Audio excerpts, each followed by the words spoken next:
Hello everyone, आज हम लोग पढ़ने वाले हैं क्लास 8 की साइंस की बुक से चैप्टर नंबर 1 फसल उत्पादन एवं प्रबंध।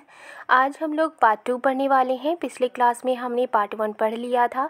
अगर आपने वो वीडियो नहीं देखी है तो लिंक डिस्क्रिप्शन बॉक्स में दे दी गई है, आप वहाँ से देख सकते हैं। तो चलिए चैप्टर को स्टार्ट करते हैं। इस चैप्टर में हम लोग फसल उत्पादन के बारे में पढ़ेंगे और उसके प्रबंध कैसे किया जाता है इसके बारे में पढ़ेंगे।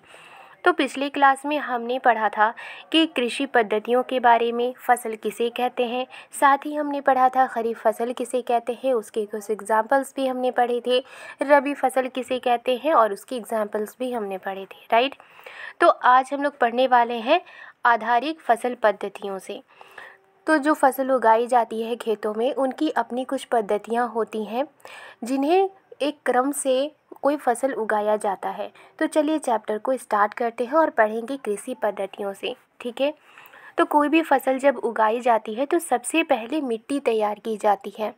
किसी भी खेत की मिट्टी अच्छी तरह से उसमें खाद मिलाई जाती है, उस मिट्टी को पोला बनाया जाता है, भुरभुरा बनाया जाता है ताकि जो फसल हो वो अच्छी तरह से ग्रो कर सके।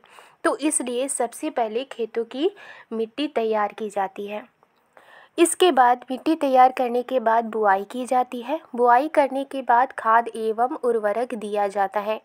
कभी कभी किसान क्या करते हैं कि जब खेतों में मिट्टी तैयार करते हैं यानी खेतों की जुताई करते हैं तो उसी वक्त खाद एवं उर्वरक वो मिट्टी में मिला देते हैं और उसके बाद हल या ट्रैक्टर से उसे अच्छी तरह से मिक्स करते हुए खेतों की जुताई करते हैं, जिससे मिट्टी और खाद या उर्वरक आपस में अच्छी तरह से मिल जाते हैं, जो कि पौधों के लिए बहुत ही ज़्यादा आवश्यक होती है।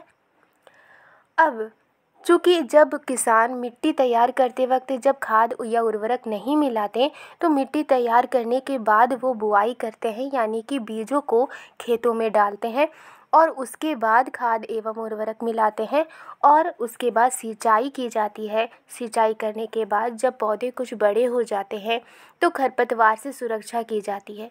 यानी जब फसल तैयार की जाती है तो उसके साथ साथ बहुत सारे दूसरे किस्म के पौधे उगाते हैं। तो किसान क्या करते हैं, ऐसे दूसरे किस्म के पौधों को हटाते हैं जिसे खरपतवार कहा जाता है। इसके बाद कटाई की जाती है और उसके बाद भंडारण की जाती है, यानी जब फसल पककर तैयार हो जाती है तब उनकी कटाई करके उनका भंडारण किया जाता है। तो चलिए सबसे पहले पढ़ेंगे कि मिट्टी तैयार कैसे की जाती है और इसके फ़ायदे क्या हैं, राइट। तो जो मिट्टी तैयार की जाती है, फसल उगाने से पहले मिट्टी तैयार करना फर्स्ट स्टेप होता है। मिट्टी तैयार करने का मतलब ये होता है कि मिट्टी को पलटा जाता है, उसे पोला बनाया जाता है, ठीक है, ताकि जो जड़ें होती हैं वो अच्छी तरह से मिट्टी में ग्रो कर सके।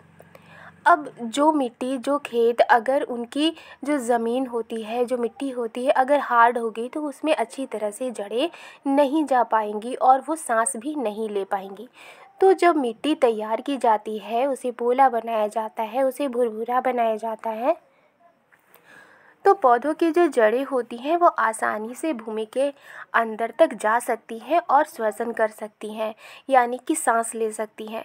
क्योंकि जब मिट्टी भुरभुरी हो जाती है तो उनके बीच में एयर होती है जो कि जड़ों के लिए बहुत ही ज़्यादा फ़ायदेमंद होती है। अगर आपके क्वेश्चन में ये आ जाए कि मिट्टी तैयार क्यों की जाती है, तो आप ये कह सकते हैं कि मिट्टी को तैयार इसलिए किया जाता है ताकि उनकी जो मिट्टी होती है उन्हें भुरभुरा बनाया जा सके, ताकि जो जड़ें हैं वो मिट्टी भूमि की गहराई तक जा सके, मिट्टी के अंदर तक जाकर वो अच्छी तरह से श्वसन कर सके, यानी सांस ले सके।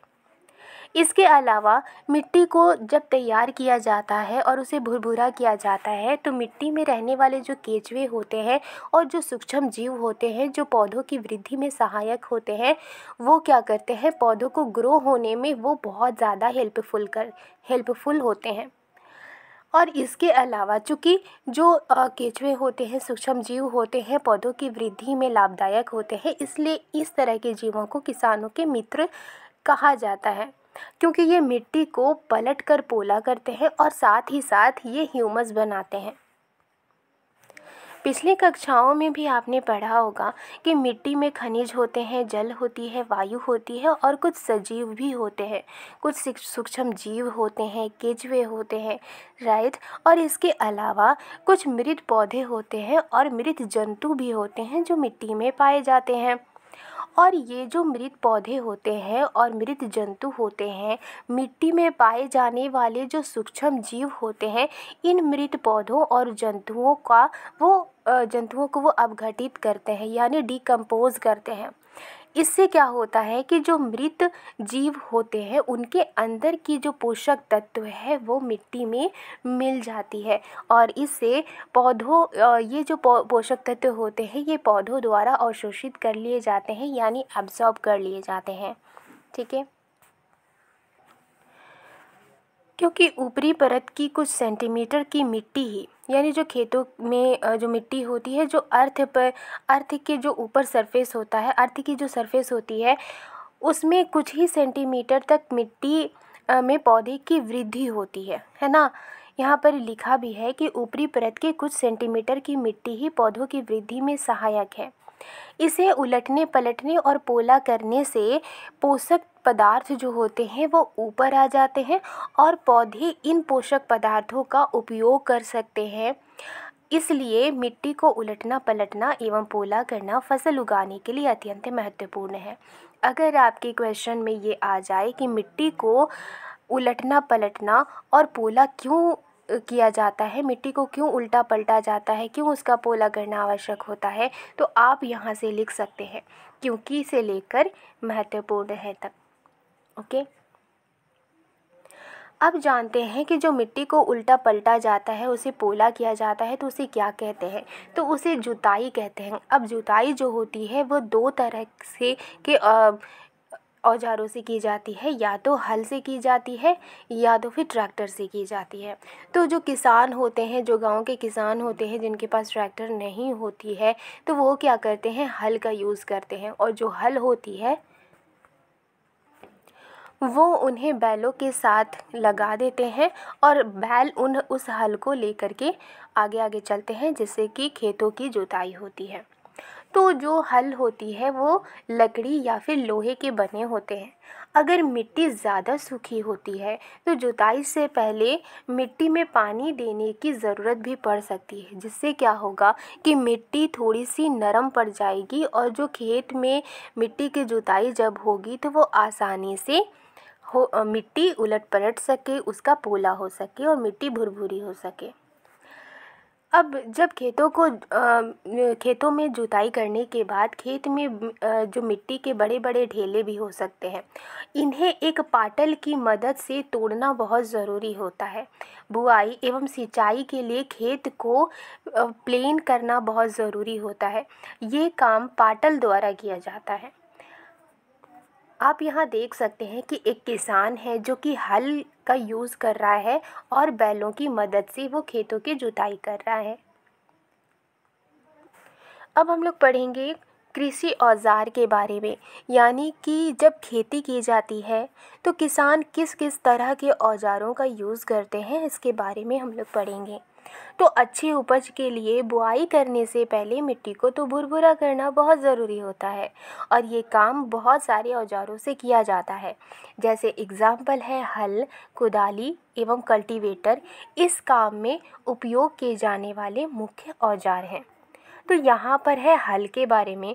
तो हल क्या है, प्राचीन काल से ही हल का यूज़ किया जाता है जुताई करने में, खाद या उर्वरक मिलाने में, खरपतवार निकालने में एवं मिट्टी खुरचने के लिए किया जाता रहा है। ये औजार जो होते हैं वो लकड़ी का बना होता है, जिसे बैलों की जोड़ी या फिर दूसरे पशु जैसे कि घोड़े हो गए, ऊँट हो गए, इनकी मदद से खींचा जाता है। अब जहाँ बैल नहीं होते हैं वहाँ घोड़े और ऊँट का मदद लिया जाता है। इसमें लोहे की मजबूत तिकोनी पत्ती होती है जिसे फाल कहते हैं। अब हल का जो मेन भाग होता है जो लंबी लकड़ी का बना होता है जिसे हल सैफ्ट कहा जाता है। इसके एक सिरे पर हैंडल होता है और दूसरा सिरा जोत के डंडे से जुड़ा होता है जिसे बैलों के गर्दन के ऊपर रखा जाता है। एक जोड़ी बैल एवं एक आदमी इसे आसानी से चला सकता है। आप इसे चित्र 1.1a में देख सकते हैं। अब पढ़ेंगे कुदाली के बारे में। तो कुदाली क्या होता है कि एक बहुत ही इजी औजार है जिसका उपयोग खरपतवार निकालने में किया जाता है और मिट्टी को पोला करने के लिए किया जाता है। इसमें लकड़ी या फिर लोहे की छड़ होती है जिसे एक सिरे पर लोहे की चौड़ी और मुड़ी प्लेट लगी होती है। यहाँ पर आप देख सकते हैं कि लोहे की चौड़ी और मुड़ी हुई प्लेट है जो ब्लेड की तरह काम करती है। इसका दूसरा सिरा पशुओं द्वारा खींचा जाता है। कल्टीवेटर। आजकल जुताई ट्रैक्टर द्वारा संचालित कल्टीवेटर से की जाती है। यहाँ आप देख सकते हैं कल्टीवेटर है, ये ट्रक से जुड़ी हुई है। कल्टीवेटर के उपयोग से जो मेहनत होती है और समय होती है वो दोनों की बचत होती है। अब चूँकि किसान बहुत सारे बीजों का इस्तेमाल करते हैं तो उन बीजों में बहुत सारी ख़राब बीजें भी होती हैं। तो किसान उन ख़राब बीजों को कैसे हटाते हैं, तो इसके लिए वो क्या करते हैं कि पानी में उन सभी बीजों को डाल देते हैं, जिसकी वजह से जो ख़राब बीज होते हैं वो पानी में ऊपर की ओर आ जाते हैं और स्वस्थ बीज नीचे ही रहते हैं। और इस तरह से किसान ख़राब बीजों को अलग कर देते हैं और स्वस्थ बीजों का उपयोग वो खेती में करते हैं। परंपरागत औजार। परंपरागत रूप से बीजों की बुआई में इस्तेमाल किया जाने वाला औजार कीप के आकार का होता है। आप यहाँ देख सकते हैं कि ये औजार एक कीप की तरह है।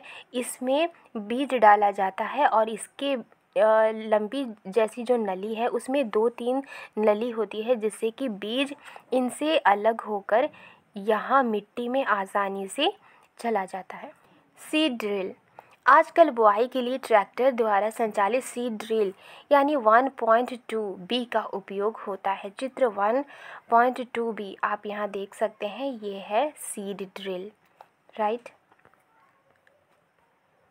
इससे क्या होता है कि इसके द्वारा बीजों में समान दूरी एवं गहराई बनी रहती है।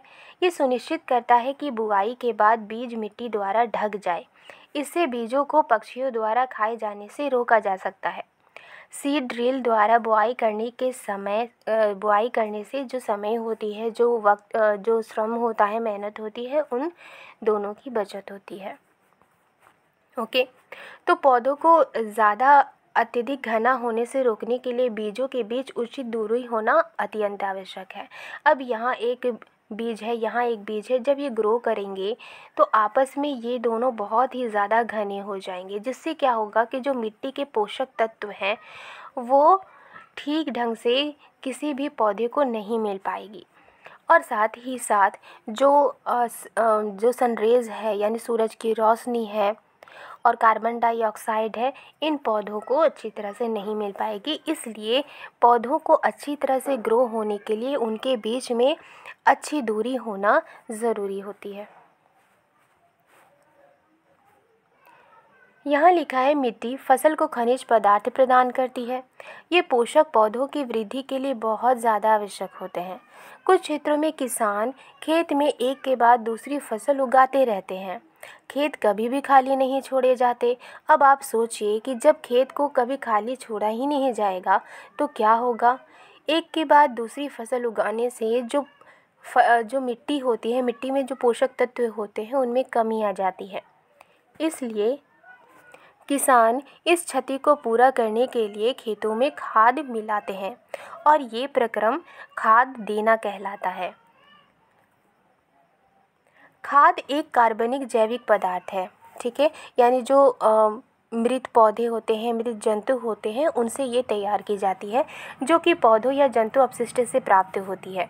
किसान पौधों एवं जंतु अपशिष्टों को एक गड्ढे में डालते हैं तथा इसका अपघटन होने के लिए खुले में छोड़ देते हैं, यानी कि डिकम्पोज होने के लिए ऐसे वो छोड़ देते हैं। अब डिकम्पोज कैसे होता है, तो कुछ सूक्ष्म जीव होते हैं जो इन सभी पौधे एवं जंतु अपशिष्ट को डिकम्पोज कर देते हैं और उन्हें खाद में परिवर्तित कर देते हैं। उसके बाद अपघटित पदार्थ जो होते हैं वो खाद के रूप में यूज़ किया जाता है। आप कक्षा 6 में वर्मी कंपोस्टिंग एवं केचुए द्वारा खाद तैयार करने के विषय में पढ़ चुके हैं। ओके,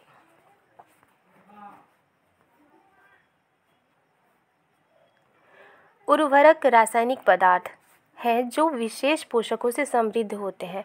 अब खाद और जो उर्वरक होते हैं उनमें डिफरेंसेस हैं, ठीक है। तो जो उर्वरक होते हैं वो रासायनिक पदार्थ है, जबकि खाद क्या है, एक जैविक पदार्थ है। तो उर्वरक रासायनिक पदार्थ है जो विशेष पोषकों से समृद्ध होते हैं, बहुत ज़्यादा पोषक तत्व होते हैं। वे खाद से कैसे भिन्न होते हैं, तो उर्वरक का उत्पादन फैक्ट्रियों में किया जाता है। उर्वरक के कुछ उदाहरण हैं urea, ammonium sulphate, superphosphate, potash, NPK, nitrogen, phosphorus और पोटेशियम। तो जो एनपीके में नाइट्रोजन होती है, फास्फोरस होती है और पोटेशियम होती है। इनके उपयोग से किसानों को गेहूं, धान तथा मक्का जैसी फसलों की अच्छी उपज प्राप्त करने में बहुत मदद मिली है।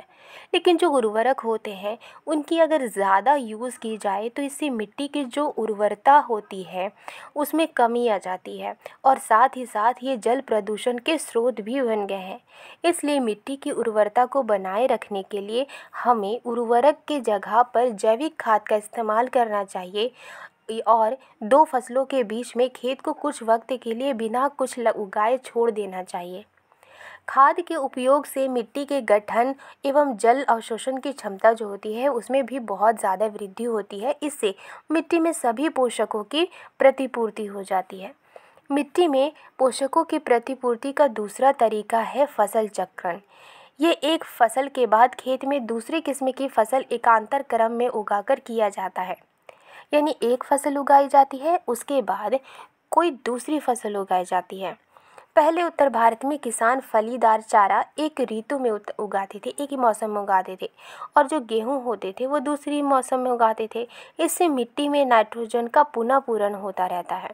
किसानों को इस पद्धति को अपनाने के लिए प्रोत्साहित किया गया है कि किसान भी इस तरह की पद्धति को अपनाएं। पिछली कक्षा में आपने राइजोबियम बैक्टीरिया के विषय में पढ़ा है। ये एक जीव होता है। ये फलीदार यानी लेग्यूमिनस पौधों की जड़ों की ग्रंथिकाओं में पाए जाते हैं और वायुमंडलीय नाइट्रोजन का स्थिरीकरण करते हैं। मीन्स कि जो पौधे होते हैं अपना भोजन स्वयं बनाते हैं, लेकिन वो कार्बन डाइऑक्साइड को तो एब्जॉर्ब कर लेते हैं, लेकिन जो नाइट्रोजन होते हैं जो वायुमंडल में होते हैं उनको एब्जॉर्ब नहीं कर पाते हैं। इसलिए जो वायुमंडल में नाइट्रोजन होते हैं वो राइजोबियम नाम की जो बैक्टीरिया होती है उनका वो मिट्टी में उस नाइट्रोजन को मिला देती है और इस तरह से जो नाइट्रोजन है जड़ों के माध्यम से पौधों द्वारा अवशोषित कर लिए जाते हैं। ठीक है, यहाँ पर उर्वरक एवं खाद में अंतर बताया गया है। तो उर्वरक क्या है? एक मानव निर्मित लवण है। खाद एक प्राकृतिक पदार्थ है जो गोबर एवं पौधों के अवशेष के विघटन से प्राप्त होता है। उर्वरक का उत्पादन फैक्ट्रियों में होता है, खाद खेतों में बनाई जाती है। उर्वरक से मिट्टी को ह्यूमस प्राप्त नहीं होती, खाद से मिट्टी को ह्यूमस प्रचुर मात्रा में प्राप्त होती है। उर्वरक में पादप पोषक जैसे कि नाइट्रोजन, फास्फोरस तथा पोटेशियम प्रचुरता में होते हैं, जबकि खाद में पादप पोषक तुलनात्मक रूप से कम होते हैं। तो आज के लिए बस इतना ही। मिलती हूँ नेक्स्ट वीडियो में। अगर आपको वीडियो पसंद आई है तो लाइक एंड सब्सक्राइब करना मत भूलिएगा। मिलती हूँ नेक्स्ट वीडियो में। Thank you.